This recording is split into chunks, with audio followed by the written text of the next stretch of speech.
Praise allot ప్రియులారా, ప్రభు మాట్లాడుతుండగా విందాము. మనలో చాలా మంది తీర్పు తీరుస్తుంటాం కదా. చాలా మటుకు ఇది ఇట్లా, అది అట్లా, వీరు ఇట్లా, వారు అట్లా. సో మనము ఎంతో ఈజీగా తీర్పు తీరుస్తుంటాం కదా. వీళ్ళు బాగాలేదని, బాగుందని, వీళ్ళు ఇట్లా, వాళ్ళు అట్లా, వీళ్ళు ఎలాంటి వాడు, అలాంటి వాడు. సో మనము క్రిటిసైజ్ కూడా చేస్తుంటాం, విమర్శిస్తుంటాం.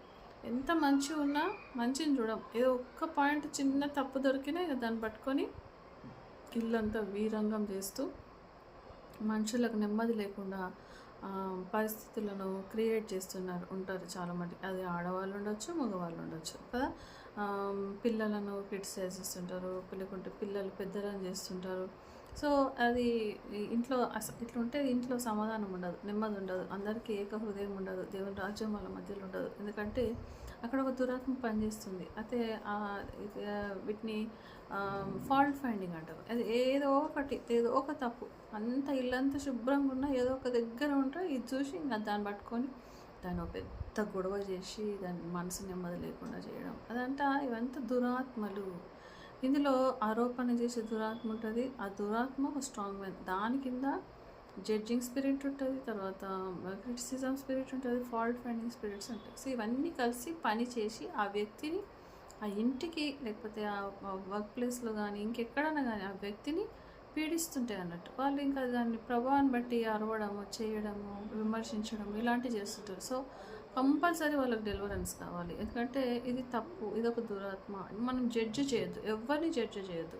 ఎందుకంటే ఇప్పుడు మనము జడ్జి చేస్తున్నాము, ఎవరికైనా తీర్పు తీరుస్తున్నామంటే మనము దేవుని స్థానంలో కూర్చొని తీర్పు తీరుస్తున్నాం. దేవుడు ఒక్కడే తీర్పు తీర్చేవాడు. అందుకే మనకేమన్నారంటే తీర్పు తీర్చకుడి, మీరు తీర్పు తీర్చకుంటే మిమ్మల్ని కూడా తీర్పు తీర్చబడదు అని ఉంది కదా. కాబట్టి దేవుడు ఒకవేళ మనల్ని ఈ ఏరియాలో చూసుకోమంటున్నాడు. ఒకవేళ నువ్వు పాస్ ఆన్ చేస్తున్నావు, అన్నిట్లో తప్పు పడుతున్నావు, ఇట్లా ఉన్నది మంచిది కూడా చెడుగా మాట్లాడుతున్నావు, ఇట్లా చేస్తున్నావు అంటే నీలో ఖచ్చితంగా దురాత్మలు ఉన్నాయి. కాబట్టి క్రిస్టియన్స్లో కూడా దురాత్మలు ఉంటాయి, పరిశుద్ధాత్మ ఉన్న వాళ్ళలో కూడా దురాత్మలు ఉంటాయి. కాబట్టి దేవుడు మీకు కంప్లీట్ డెలివరెన్స్లోకి నడిపించిందాక నా లైవ్లో డెలివరెన్స్ ప్రేయర్స్ చేస్తున్నాం. కాబట్టి మీకు ఏమన్నా కావాలంటే, మీకు ఏ ప్రాబ్లం ఉంది, మీకు ఎలాంటి విడుదల కావాలి, అసలు ఫస్ట్ ఆఫ్ ఆల్ మనకు డయాగ్నోస్ కావాలి, ఏ దురాత్మ నాలో ఉంది, నేను ఎందుకు ఇలా చేస్తున్నాను. సో మీరు అవి డెలివరెన్స్ ప్రేయర్స్ వినొచ్చు, తర్వాత మీరు షేర్ కూడా చేయొచ్చు. దేవుడి వాక్యాన్ని దీవించి ఆశించుగాక.